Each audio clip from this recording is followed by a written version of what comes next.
demokrasya? Tayo ba ay sa malayang bayan? Namili ba tayo noong nakaraang marinig nila tayo na hindi nyo pwedeng gawin ito sa amin na walang mananagot? Kailangan may mananagot, at kung sino man ang puno nito, kailangan siya'y managot.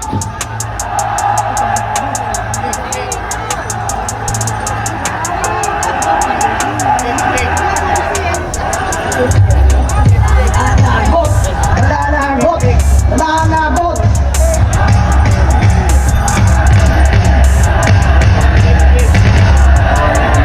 Matagal na ako dito sa buhay na ito.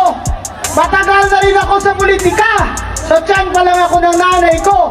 Nag-komisyoner na ako sa Comelec. Ngayon lang ako nakakita ng gobyerno at Congress na puro magnanakaw. Nakaupo. Panginoon, maawa ka sa amin! Panginoon, maawa ka sa amin! Pinagmamalaki pa ng mga anak nila! Yung mga gamit nila, kotse nila, relo nila, ang bag nila, nasa isang bag lang ay makakapag-aral na ng 5,000 estudyante. At saan galing yan? Lahat yan galing sa atin. Mayaman o mahirap, nagbabayad ng tax. Sasakay ka ng tricycle, ang tricycle driver nagbabayad ng tax. Bibili ka ng grocery, may noon pala ang plano nila. Hustisya! Sa bayang ninakawan, bahang-baha na hanggang bubong. Pero hanggang ngayon, walang nagugulo. Investigasyong, drama-drama, hindi kami matang, hindi kami matang. INC for transparency, INC for accountability, INC for justice kami. Justice, justice, not justice. Justice, justice, not justice. Is affecting not only the public and private sectors, but regardless of your religious denominations or affiliations. Dito na kami dito. We know you have felt the pain, Hindi ko alam. the hardships, and the difficulties. Ay mag-isip-isip tayo. Dapat wag itago ang mga masterminds. At dito po ako magtatapos. Wag maghanap ng fall guy. Kasi baka ang problema Nagpapasalamat po ako sa inyo. Marami na po tinatakot ngayon at kayo'y matatapang, hindi na natakot na sinuwalat ang katiwalayan. Tayo po lahat against corruption, accountability, at transparency. Si Manong Chavez. Ginagamit ko rin tayo na kumakampi. Ang masasabi ko lang, tama yan. Ginang Kapipina! Magandang gabi sa inyong lahat! INC! Grabe! Grabe kayo! Ngayon lang ako nakakita ng isang samahan o relihiyon na solido ang pananampalataya sa Panginoon. Ang dami ring gwapo dito at magaganda. Diba? Alam nyo, bakit ho kayo gwapo at maganda? Pananakot sa mga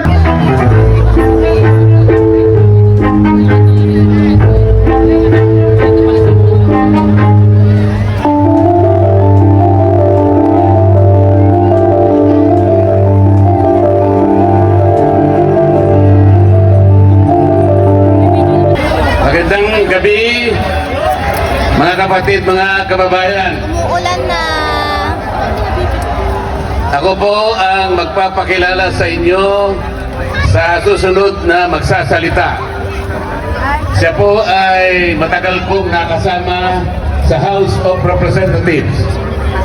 At ngayon ay kasama ko pa sa Senate of the Philippines. Ang aking kaibigan, ang aking kumare, Senador Amy Marcos.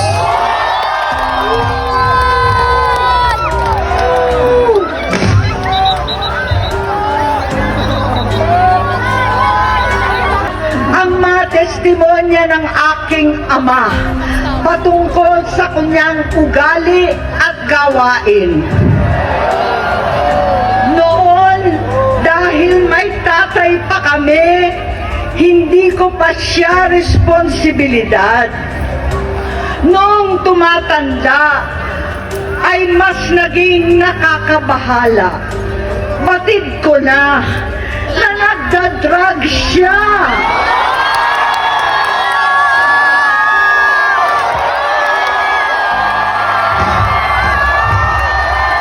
Naalaman ko pamilya. Naalaman ng pamilya. Seryoso ito. Minsan, kami ng Presidential Guard at Metro Gompa ang naglilinis tuwing nagpa-party po sila.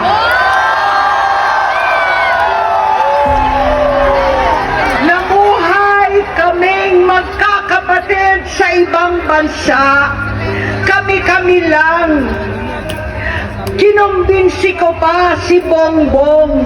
Pakasalan mo na si Lisa. Naisip ko noon, kapag nag-asawa siya, malalagay na sa tahimik at magkakaroon ng direksyon. Ang laki ng pagkakamali ko. Mas lumala ang kanyang pagkalulong sa droga.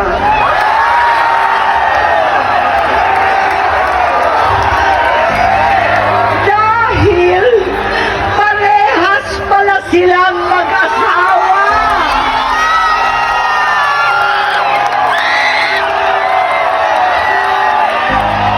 Naging gobernador siya ng Ilocos. Alam ng mga tao doon na halos hindi siya pumapasok. Tuwing kukumprontahin ko siya, ay nagsasabi siyang magbabago na siya, aalisin na niya ang bisyo. Hanggang sa may nagsumbong na naman sa akin na sa paggising pa lang sa umaga, kasabay ng almusal, marijuana pala.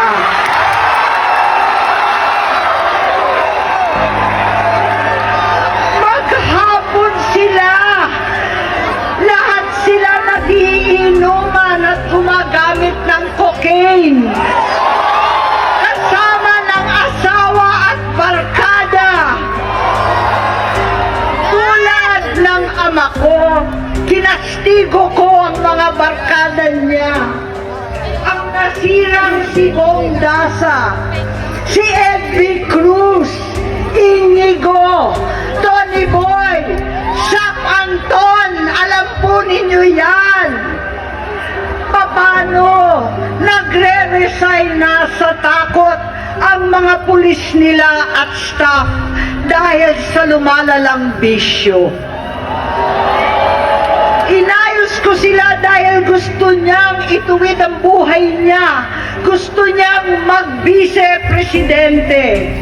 Hindi siya pinalad at lalong nagkaroon ng oras para sa bisyo. Simula noon, naging malabo sa amin ang lahat.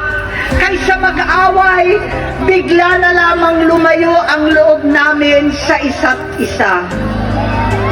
Noong 2016, Maricel Soriano at iba pa. Masinsinan kong kinausap si Pangulong Rodi. Halos maniklo. Nung sinabihan mga taong nasa paligid niya, nagkaisa silang tuluyan akong alisin sa kampanya na ako naman ang bumuo. Sinabi nilang gusto ko na siya ay Ang sigaw ng Pilipino.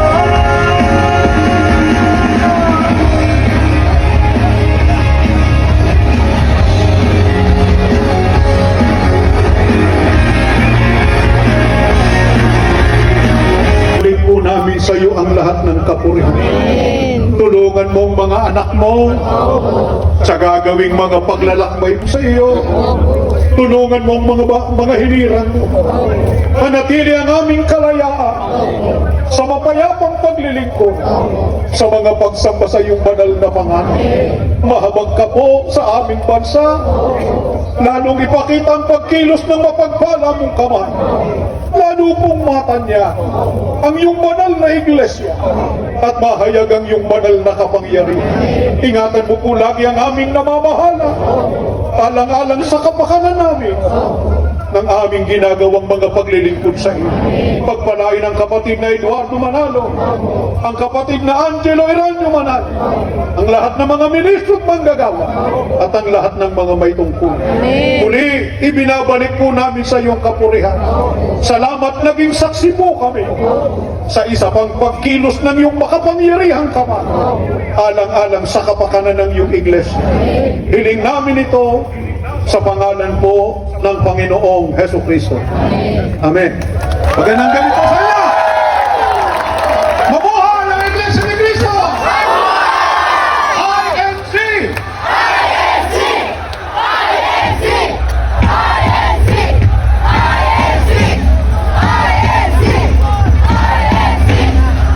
Oh, patunayan nating iglesia tayo. Wala tayong iiwang kalat. Ang basura, huwag nyo lang Hey guys, this is the end of day 2. So, magstay lang muna tayo ng konti dito. Ang oras na ay... Anong oras na ba? Ang oras na ay 8:28. Dito tayo malapit sa clock tower. Doon kami kahapon nakapwesto malapit doon. Tapos ngayon dito naman. Yun lang. Bye-bye!